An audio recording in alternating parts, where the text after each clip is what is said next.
Good morning. તો easy લર્નિંગમાં આ પહેલાં મેં બીજે બી જતો જરાક ફ્લેશબેકમાં લઈ જવાના માટે. અમારા મેથ્સના સર પહેલાંના ટ્યુશનમાં મેથ્સ ભણાવતા હતા. એમ એક સમ આપ્યો ફાઇન્ડ એક્સ. તો એક છોકરો તોફાની ગઈને કહે સર वो तो बेवफा निकली उसको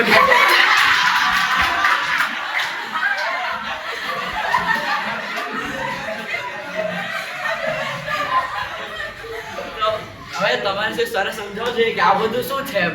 તો પેલા સર કે કંઈ નહીં આવી જાય ટેન્શન નહીં થાય. તો પછી તરફ વિચાર્યો કે આ શું છે ભાઈ.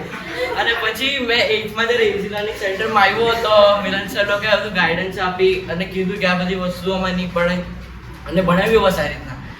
આપણે જેમ સ્કૂલમાં વાઇસ પ્રિન્સિપલ અને પ્રિન્સિપલ ભણાવે તેમ બધું મગજમાં ઉતરે કારણ કે બીક લાગે ફાટે એટલે અહીંયા બી તેમ જ છે.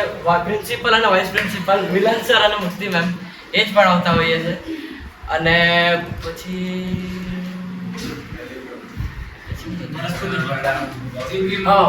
પછી મેં અહીંયા એક અત્યારે રિસેન્ટલી યુપીએસની એક ટ્રેનિંગ એ કરી હતી અને આજે મેં ઇમેજિન કરું કે અગર મેં ટ્રેનિંગ નહીં કરે તો મેં કેવી રીતના વાત કરતો એમ.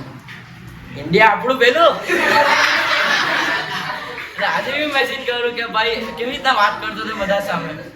અને ઇઝી લર્નિંગમાં આવ્યો પછી મેં 3 વર્ષથી ટોપર છું વ્હાઇટ બોર્ડ. અને એનો મને ખૂબ અફસોસ છે કે અમે એક બી વાર એ નહીં કરી શક્યો. બટ અગર જો 11th અત્યારે તમે ફૂલ ટ્રાય કરતે કે ના નહીં આવે. અને પછી અત્યારે બધા બોલી ગયા કે ભાઈ પાછા 3 વર્ષ મળે તો કંઈ નહીં, હિન્દીનું પેપર બાકી છે, ફેલ આવો પાછા. Thank you.